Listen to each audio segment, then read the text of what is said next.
Então, a supremacia da palavra de Deus. No nosso hino estava ali: te amo, menino Jesus. Eu posso dizer ao meu Senhor: te amo. Eu posso olhar nos olhos dele e falar: te amo. Ou não. Ou eu não tenho coragem de fazer isso, ou eu estou com problemas na minha vida, na minha comunhão com ele, minha comunhão com ele está quebrada. Eu não consigo olhar nos olhos de Cristo. É claro que agora a gente imagina isso, né? A gente não tem Cristo em nossa frente, um dia teremos. Mas eu posso olhar os olhos de Cristo e dizer: eu te amo. Porque amar a Cristo é amar a sua palavra. Ele é a verdade, ele é a palavra. Então toda a palavra de Deus, ela é totalmente confiável. Não há nenhuma parte dela em que não podemos ou não devemos confiar para viver as nossas vidas como único guia para acertar o nosso alvo. Todo crente não deveria ter nenhuma dúvida a respeito de tudo que diz a palavra de Deus. Calvino escreveu o seguinte, abre aspas: ainda que o mundo inteiro fosse incrédulo, a verdade de Deus permaneceria inabalável e intocável. Fecha aspas. Também, pastor puritano Thomas Watson escreveu o seguinte, abre aspas: as Sagradas Escrituras são as joias mais caras que Cristo nos deixou e que a Igreja de Deus preservou como registros públicos do céu, de maneira que não foram perdidos. Fecha aspas. 2 Timóteo 3, 10 a 13. Abre a sua Bíblia para lá, por favor. Segunda carta a Timóteo, capítulo 3, versículo 10.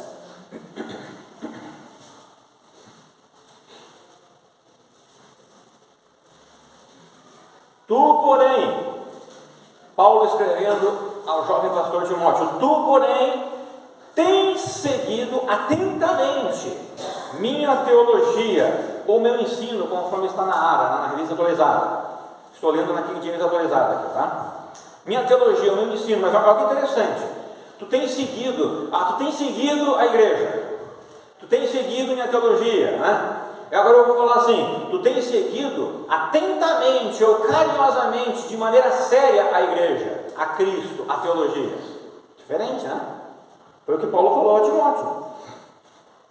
O meu procedimento, propósitos, minha fé, minha paciência, meu amor, minha perseverança. Opa, mas espera aí, eu não tenho que seguir a Cristo? Eu não tenho que seguir a perseverança, o amor, a fé de Cristo? Paulo está dizendo que Timóteo seguia a dele. Mas em outro lugar, Paulo fala a mesma coisa e diz que Paulo era seguidor de Cristo. Paulo era um espelho de Cristo e nós devemos ser isso também. Nós devemos ser esse espelho para essas novas crianças que virão, esses que já estão entre nós, os que estão planejando para o ano que vem, né? Tem mais aí planejando para o ano que vem, né? Então, nós devemos ser esse espelho. Nós precisamos chegar a um nível de dizer: siga-me. Seguindo a mim, você está seguindo a Cristo. Não é seguir a mim porque eu quero que você se submeta a mim, eu quero subjugar você. Não é isso. Quantas vezes já falei aqui, eu sou pastor de ovelhas, não dono delas, não mando nas ovelhas. E nós também não devemos ser assim uns com os outros. Cristo deu o seu sangue pelas ovelhas, não fui eu que dei. Então nós devemos seguir a Cristo, mas nós podemos seguir os bons exemplos de irmãos que seguem Cristo. O versículo 11 continua assim: observando minhas perseguições e aflições que sofri em Antioquia, Icônio e Listra. Quantas perseguições suportei, contudo de todas o Senhor me livrou. Ora, por que Paulo colocou aqui: Timóteo, você tem seguido atentamente a minha teologia, que é a teologia de Cristo, tá? O meu ensino, teologia, ensino, doutrina, tá? Tudo palavras intercambiáveis aqui. Mas depois ele fala: você também observou minhas perseguições, minhas aflições que eu sofri lá em Antioquia, e que eu suportei todas elas, e o Senhor me livrou de tudo. Paulo estava dando exemplo, um exemplo de vida aqui, mostrando para ele um testemunho. Mas vamos seguir. 12. De fato, todas as pessoas que almejam viver piedosamente em Cristo Jesus serão perseguidas. Todavia, os perversos impostores andarão de mal a pior, enganando e sendo enganados. Muito bem, é um texto que tem muitas questões aqui, mas eu irei focar somente na palavra de Deus. Timóteo era um seguidor fiel de Paulo. Paulo era um seguidor fiel de Cristo. Portanto, Timóteo também era um seguidor fiel de Cristo. Vocês entenderam o que eu fiz aqui? Aqueles que têm estudado aí em faculdade, lembraram do que eu fiz aqui? Cientificamente, isso é chamado de dialética, né? Um raciocínio lógico, um processo de diálogo ou debate entre interlocutores dentro do campo da filosofia. Primeiro aqui tivemos a tese, depois a antítese e depois esqueci o nome da terceira, alguém lembra? A síntese. Quem falou? Olha lá, aí, professora de filosofia. Paulo, Timóteo, seguidor de Paulo, Paulo, seguidor de Cristo, e Timóteo, então, era um seguidor de Cristo, né? A síntese, a conclusão. Interessante observar, mas independente de que desta dialética aqui que eu coloquei para os irmãos, independente dessa palavra, assim, né, acadêmica, independente disso, é bíblica isso é bíblico. Está na Bíblia. Nós cristãos às vezes somos preconceituosos, porque ouvimos coisas que é diferente, e está na Bíblia, mas a gente não está daquela forma, então é do diabo, é do inferno. Nós somos preconceituosos às vezes. A gente ouve às vezes essa dialética aí na academia, e está aqui na Bíblia, de forma bem clara. Então estamos sendo preconceituosos de forma equivocada, errada. A gente precisa antes pensar melhor. É um texto bíblico, é um princípio bíblico. Mas é interessante observar que uma das características que Timóteo seguia de Paulo era a sua teologia. Theos, no grego, Deus. Logia, também vem do grego. Conhecimento, né? O estudo, né? Estudo de Deus, conhecer a Deus. Ou melhor, o seu ensino. Timóteo seguiu o ensino de Paulo. E é exatamente disso que essa mensagem se trata, da palavra de Deus e de sua importância para o Filho de Deus. Todo ser humano precisa de alimento sólido, por causa de seu físico. Mas também precisamos de alimento espiritual por causa de nossas almas. Aqueles que têm feito discipulado comigo, qual é o nome do livro número 1 que nós estudamos? Lembra, irmão Antônio? Os outros lembram? Não é pão. O pão é o segundo, né? O primeiro é de beber, leite. 1 Pedro fala, né? A palavra de Deus é como um leite.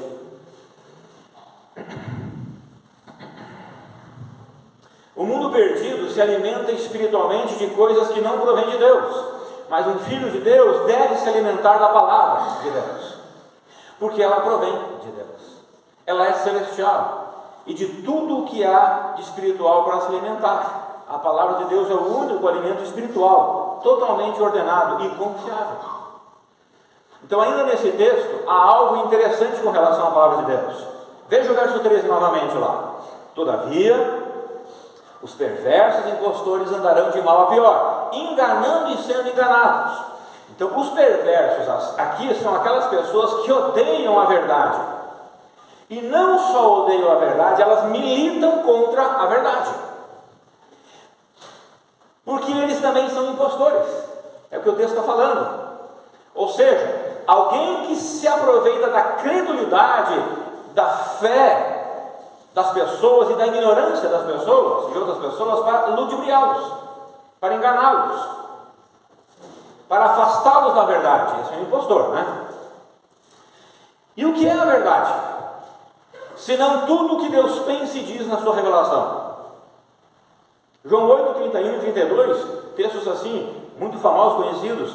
Então, disse Jesus aos judeus que haviam crido nele: Se permanecerdes na minha palavra, verdadeiramente sereis meus discípulos, e conhecereis a verdade, e a verdade vos libertará. Agora ouça o que disse o teólogo Constable. Timóteo precisava perceber, como fazem todos os cristãos, especialmente aqueles a quem a teologia da prosperidade apela, que quando uma pessoa decide viver uma vida piedosa, ela sofrerá perseguição, com o seu compromisso de seguir fielmente a Cristo. O cristão estabelece o curso da sua vida diretamente oposto ao curso do sistema mundial. O confronto e o conflito tornam-se inevitáveis. Porque eu acabo fazendo da palavra de Deus a minha vida. E o confronto com os impostores torna-se inevitável, porque os impostores procuram desviar as pessoas da verdade. Viver a palavra de Deus em sua íntegra redundará em uma vida piedosa. Tá? Se você vive a palavra de Deus verdadeiramente, não como somente um religioso, não só questão como algumas religiões fazem, mas de verdade, de segunda a segunda.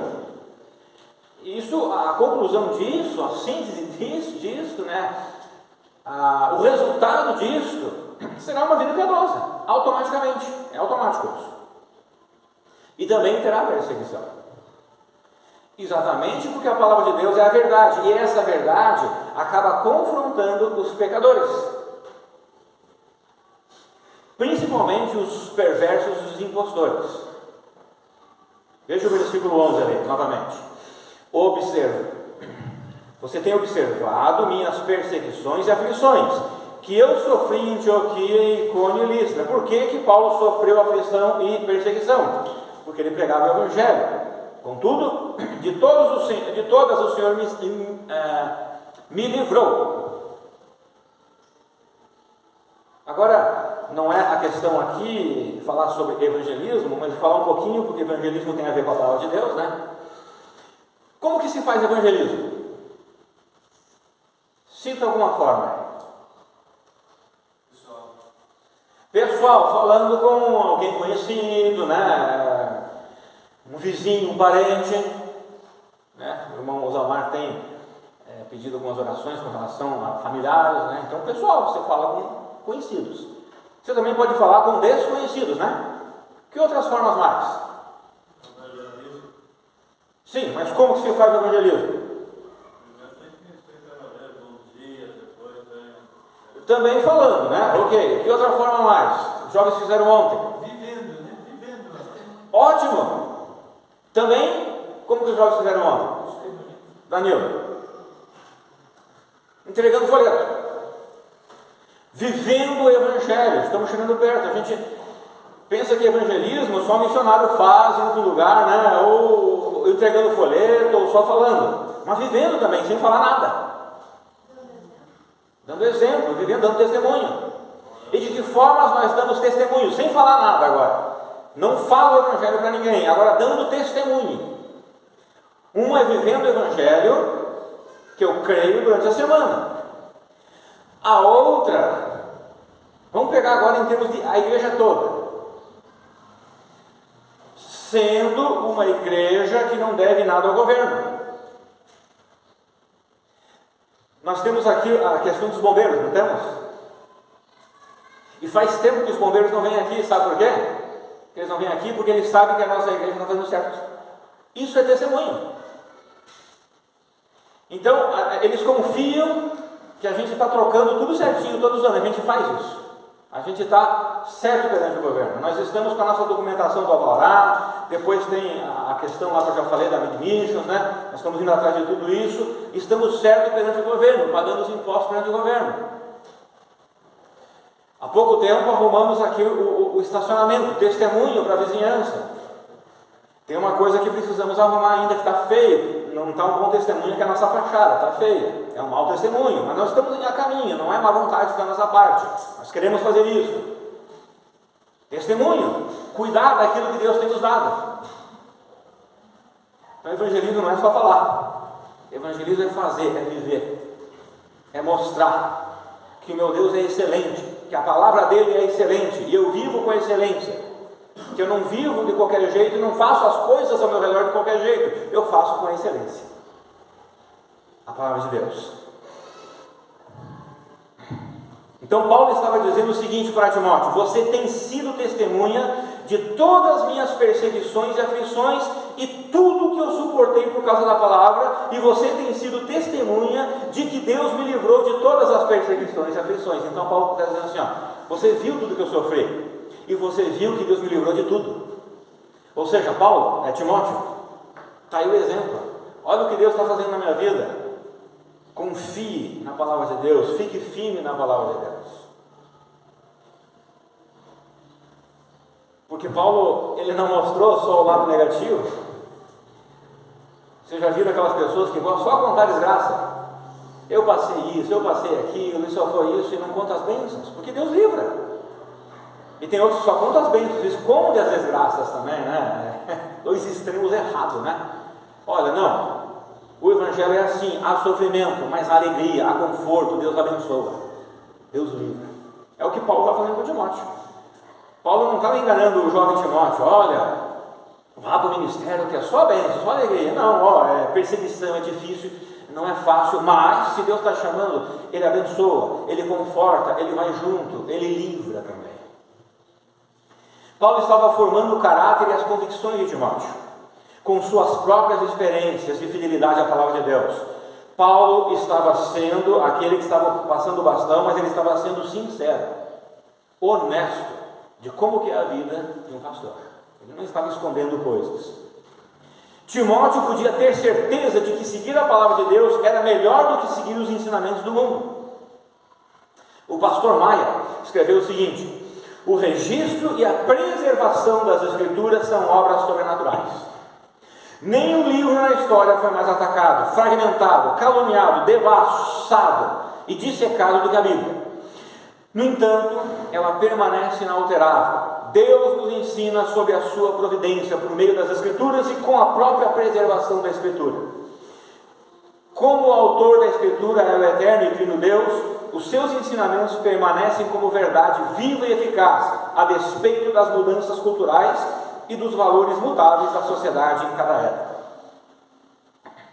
Então, assim, a primeira coisa que nós devemos ser com as pessoas é sinceros e honestos. É falar a verdade.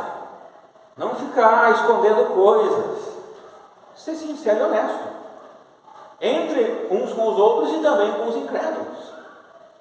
É interessante que o pastor Ernest Maia, um brasileiro, tá? Mesmo com esse nome, sobrenome brasileiro, né? Ele fala algo interessante, e muitas vezes nós, cristãos, confundimos. Porque ele diz que a palavra de Deus é verdade, imutável e eficaz, mesmo com as mudanças culturais. Ele não está falando que nós não podemos mudar culturalmente. Ele não está falando isso. Ele está falando que a palavra de Deus é viva, verdadeira e eficaz, mesmo a despeito das mudanças culturais. Sabe qual é o problema de muitas vezes? É que há igrejas que colocam certas regras culturais como uma verdade bíblica. E daí ninguém pode sair daquela linha pela eternidade. E a Bíblia é bem clara: regra é uma coisa, lei é outra. O princípio, lei e princípio é imutável. Vamos pegar um exemplo aqui.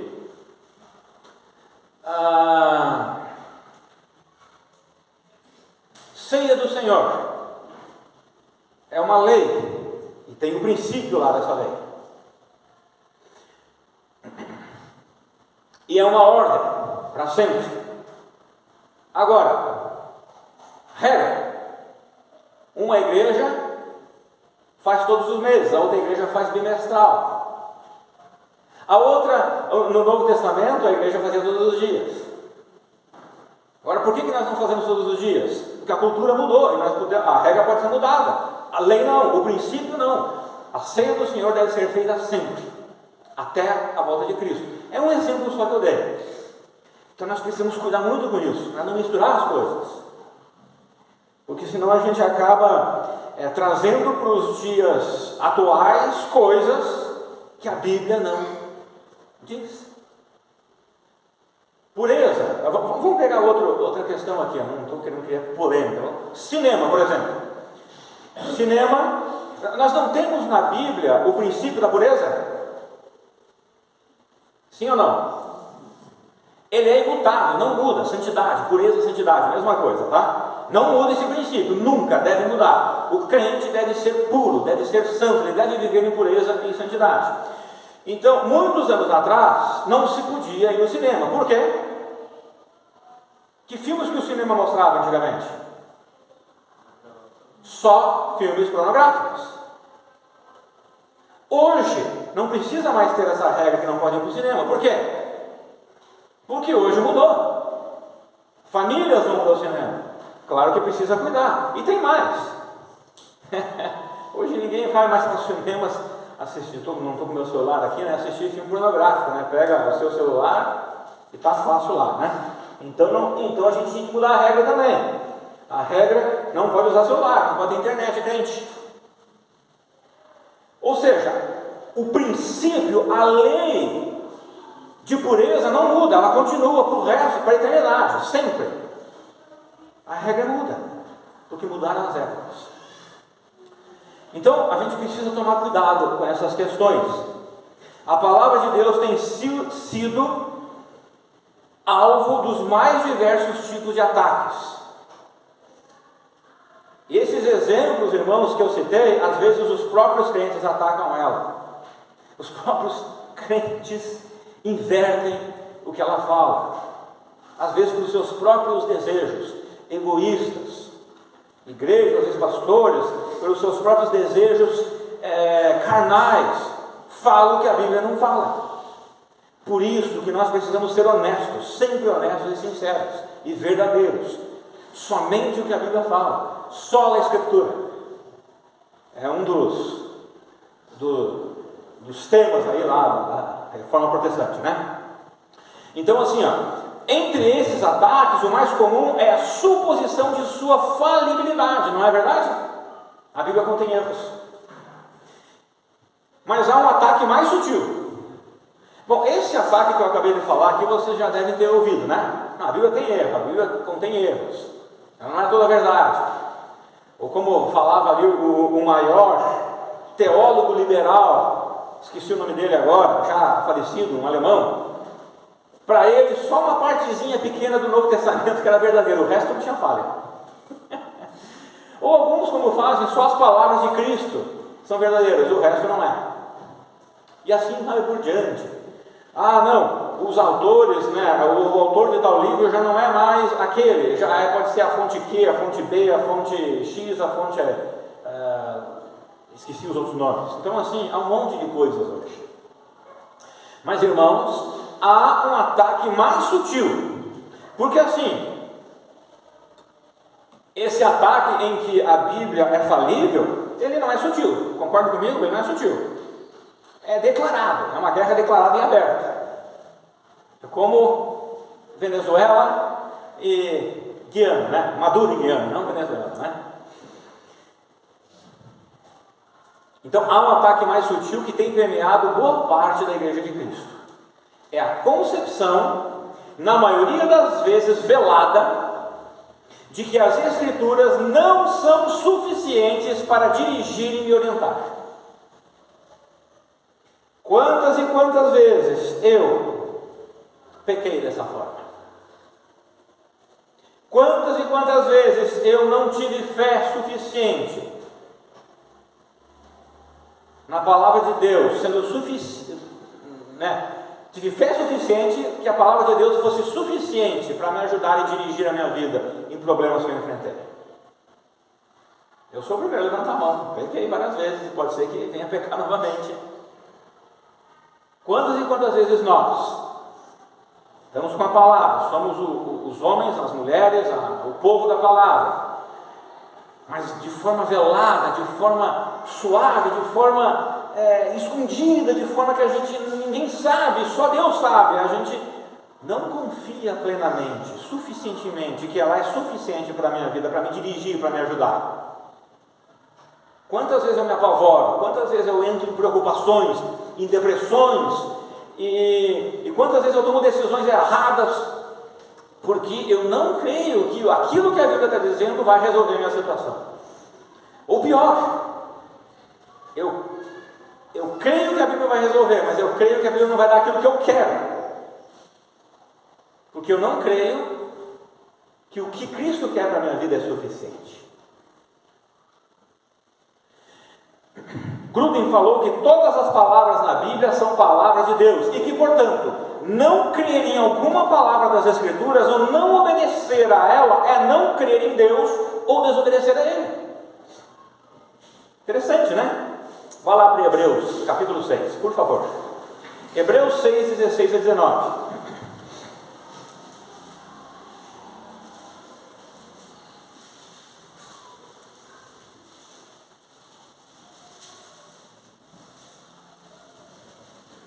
Irmãos, o que eu falo aqui não é eu falando para vocês, é Cristo falando para mim e para vocês juntos, tá? Eu estou no meio dele. Ora, Hebreus 6,16, tá? Ora, os homens juram por quem é maior que eles, e para eles o juramento confirma a palavra empenhada, pondo fim à discussão. Do mesmo modo, Deus, querendo demonstrar de forma mais clara aos herdeiros da promessa a imutabilidade do seu propósito, interveio com o juramento, para que nós, que nos refugiamos no acesso à esperança proposta, sejamos grandemente encorajados por meio de duas afirmações imutáveis, nas quais é impossível que Deus minta. Essa esperança é para nós como âncora da alma, firme e segura, a qual tem pleno acesso ao santuário interior por trás do véu. Afirmação imutável. É impossível Deus mentir. O texto mostra que Deus não pode mentir, então suas palavras são verdadeiras. Ele mesmo diz isso em sua palavra, porque não há ninguém maior do que ele para jurar. Ou seja, eu e você, se jurarmos, a gente pode jurar por algo maior que nós, né? Juro, sei lá, por Deus, algumas pessoas usam dessa forma, infelizmente, juro por alguma outra coisa. Mas quando nós juramos, algo tem que ser algo maior que nós. Concorda comigo? Eu não posso jurar por algo menor ou do mesmo nível. Deus não tem ninguém maior para jurar. Então ele tinha que jurar por ele mesmo, pelo nome dele mesmo, né? Ele precisou jurar por si mesmo, pelo seu próprio nome. As palavras de Deus são o padrão máximo da verdade. A Bíblia sempre diz a verdade a respeito de todas as coisas em que ela trata. A Bíblia,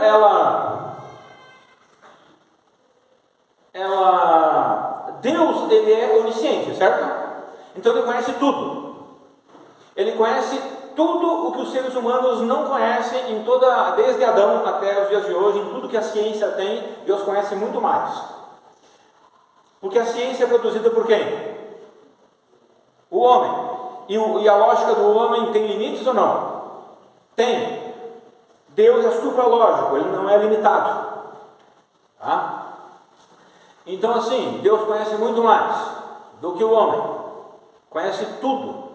Deus conhece então sobre todas as questões aí de medicina. Ele conhece tudo. Doenças que nós não conhecemos, curas que nós não temos, Deus sabe, Deus conhece. Agora, a Bíblia fala essas coisas? Não, porque não era o propósito falar essas coisas. Mas em tudo que a Bíblia trata, ela é verdadeira. Você viu a diferença? A Bíblia não fala esmiuçadamente sobre medicina, mas o que ela fala sobre medicina é verdadeiro. Tá? Então tudo que a Bíblia fala sobre a ciência, ela não esmiuça ali. Até porque Deus, ele fez assim, eu vou dar inteligência para vocês usarem ela. Então vocês se esforcem e usem a inteligência que eu estou dando, uma bênção, um dom. A Bíblia nunca fala nos propósitos de Deus. Às vezes temos a impressão de que a Bíblia falhou conosco, não temos essa impressão às vezes? Mas pode ter havido uma interpretação equivocada das Escrituras. ou pode ter havido uma interpretação baseada em falsas impressões das Escrituras, e podemos pensar que ela falhou conosco, mas ela nunca falha dentro dos propósitos de Deus e não dentro dos nossos propósitos. Muitas vezes a gente tem impressões erradas ou interpretações equivocadas da palavra de Deus, e muitas vezes nós pensamos que ela falha porque a gente tinha um propósito diferente do propósito de Deus. A autoridade das Escrituras é proveniente da inspiração divina, que a produziu e a preservou pelo Espírito. O Espírito e a palavra são inseparáveis. Sem a inspiração do Espírito não haveria o registro da palavra, e sem a iluminação do Espírito jamais seríamos persuadidos de sua autenticidade e autoridade, e nunca poderíamos compreender a revelação de Deus. Eu vou ler aqui, tá? 1 Coríntios 2, 14 a 16 diz assim: as pessoas que não têm o Espírito não aceitam as verdades que vêm do Espírito de Deus, pois lhes parecem absurdas e não estão capazes de compreendê-las, porquanto elas são discernidas espiritualmente. Contudo, aquele que é espiritual pode discernir todas as coisas, e ele mesmo por ninguém é compreendido, porquanto quem jamais conheceu a mente do Senhor, para que possa instruí-lo? E mais adiante ele vai dizer: os filhos de Deus têm a mente do Senhor. Claro, a gente não pode instruir a Cristo, mas nós conhecemos a mente de Cristo. Nós temos o Espírito. Ele nos persuade e nos convence de que essa palavra é verdade. Então, se você não crê assim, um ou outro questão: ou você não é salvo, você não tem o Espírito Santo, ou você é salvo e tem o Espírito Santo e você está afastado de Deus, e o Espírito Santo não está dominando a sua vida. Sem o Espírito Santo não há iluminação, e portanto não haverá entendimento da palavra de Deus. Sem o Espírito Santo não somos convencidos da autoridade e da autenticidade da palavra de Deus. Sem o Espírito Santo você não colocaria a sua fé em Cristo. Ele é que convence. Veja então Timóteo 3,14, está ali pertinho, né?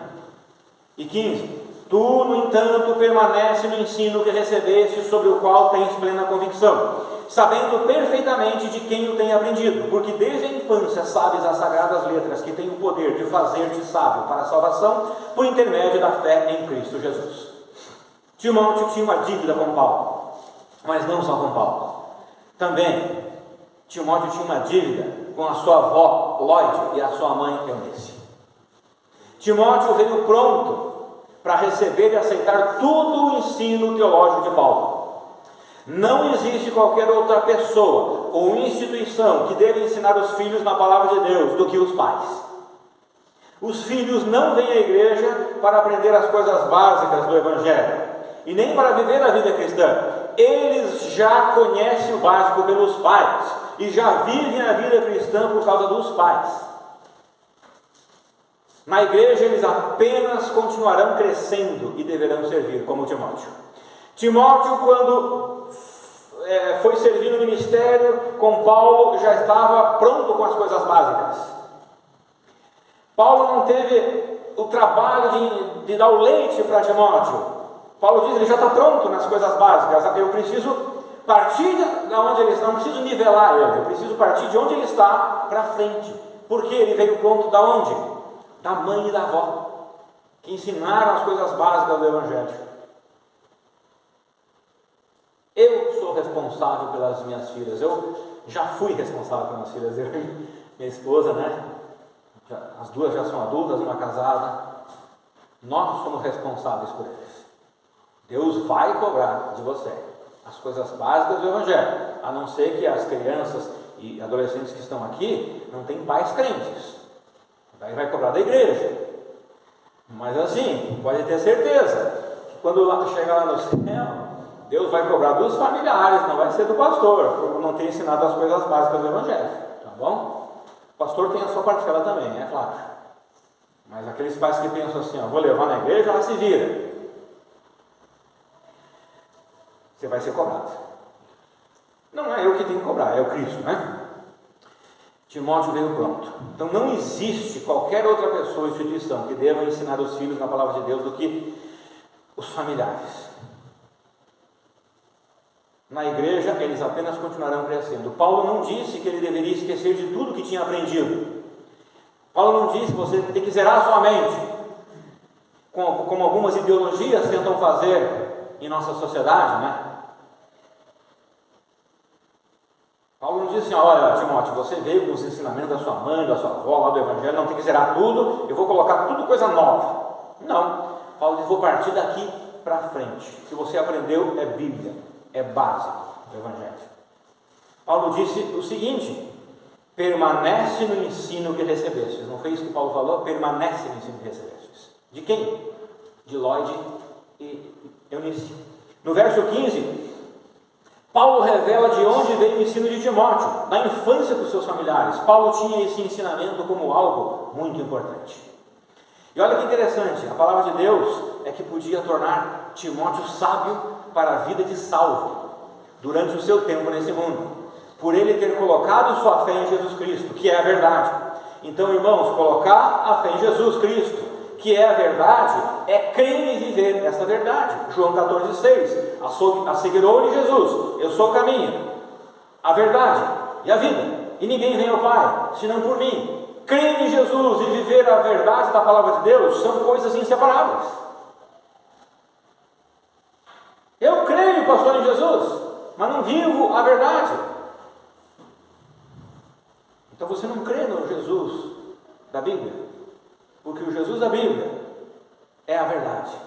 A palavra de Deus é a verdade. 2 Timóteo 3,16, muito conhecido: toda a escritura inspirada por Deus e proveitosa para ministrar a verdade, para repreender o mal, para corrigir os erros e para ensinar a maneira certa de viver, a fim de que todo homem de Deus tenha capacidade e pleno preparo para realizar todas as boas ações. A palavra original para inspirada é theopneustos, somente é encontrada aqui, uma vez só encontrada aqui, nesse versículo. Quer dizer inspirado por Deus. Essa palavra quer dizer inspirado por Deus. O que é inspirado? Inspirar o ar. Então Deus inspirou um ar. Na verdade, é uma expressão teológica que se refere a uma comunicação divina, onde alguns homens foram escolhidos para Deus colocar sua palavra neles. Então, é como esses homens, eles inspiraram a palavra de Deus.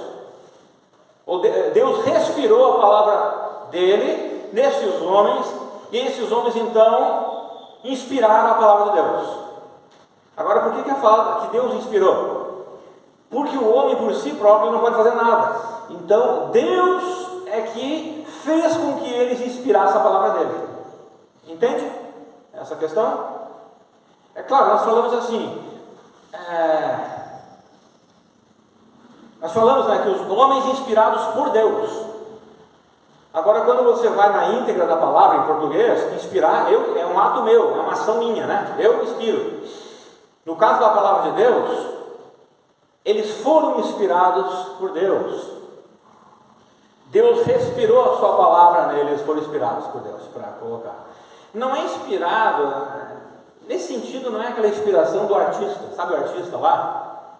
Ou o insight, né? O estudioso dá um insight, o artista tem uma inspiração. Não é nesse sentido essa palavra, é no sentido mesmo de respiração. Deus respirou, Deus colocou, e ele respirou a sua palavra, e a sua palavra foi inspirada em homens escolhidos. Ele fez aqueles homens inspirar a palavra dele, que ele respirou. Olha que interessante, na King James Version, que é uma tradução antiga em inglês da palavra de Deus, podemos traduzir para o português assim, toda a escritura foi dada por inspiração de Deus.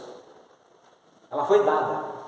Então a igreja não criou, a igreja não conferiu autoridade, a igreja nem estabeleceu o cânon das escrituras. O cânon é o padrão para se reconhecer os livros inspirados por Deus. A igreja apenas reconheceu como inspirados, autênticos, o que Deus conferiu autoridade. Foi Deus quem criou, foi Deus quem conferiu autoridade, foi Deus quem estabeleceu o cânon. A igreja apenas reconheceu isso.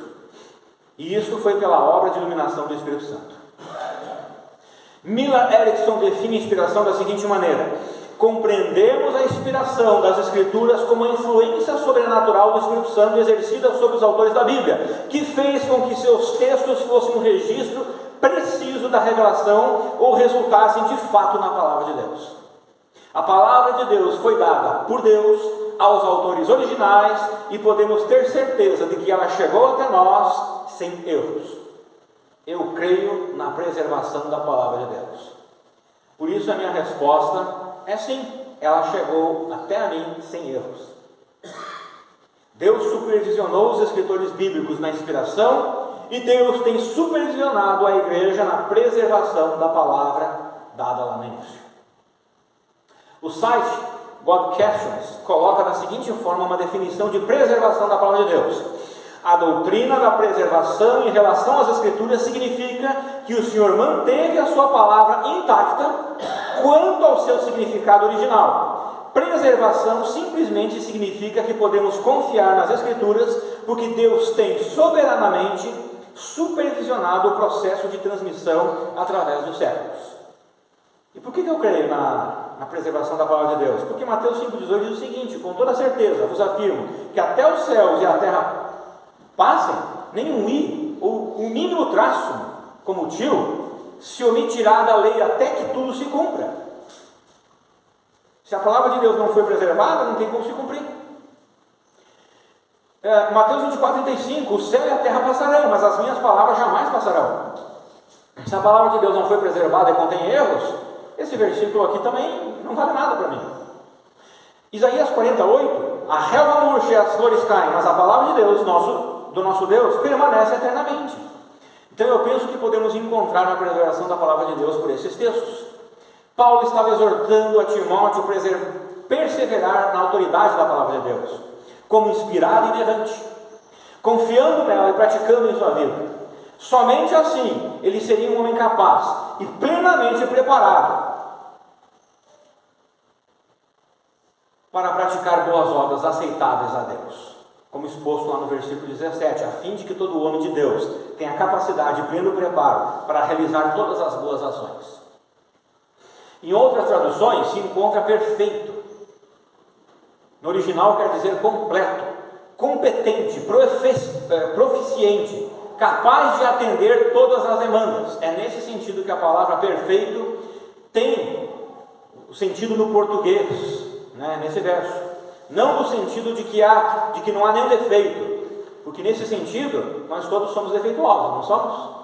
Se alguém disser aqui que não é defeituoso, está contra o que a Bíblia diz, Nós somos defeituosos, nós somos perfeitos? Sim, para a eternidade, nas vistas de Deus, em Cristo, já somos. Mas no temporal nós não somos perfeitos. Nós somos pecadores, nós erramos. Eu peco, você também. Então a perfeição nesse caso quer dizer que eu sou capacitado para fazer aquilo que Deus pede pela sua palavra. Nós só seremos perfeitos de não termos mais nenhum defeito no dia da nossa transformação gloriosa, E que venha ela. Amém, O pastor VW já estava profetizando que está perto, Então, vamos lá, O arrebatamento. Muito bem, discorremos sobre a supremacia da palavra de Deus. Ela realmente é suprema. Você sabe o significado de supremacia? Já estou terminando aqui. Conforme o disse.com, é total e incontestável superioridade, hegemonia, primazia, poder que está acima de qualquer coisa, que se refere ou que pertence a Deus. Então creia na palavra de Deus, confie na palavra de Deus, viva a palavra de Deus. Só assim você será um filho de Deus, bem sucedido em sua vida espiritual. Caso contrário, só haverá destruição, decepção, choro e morte. A palavra de Deus dá vida, e vida com abundância. Amém?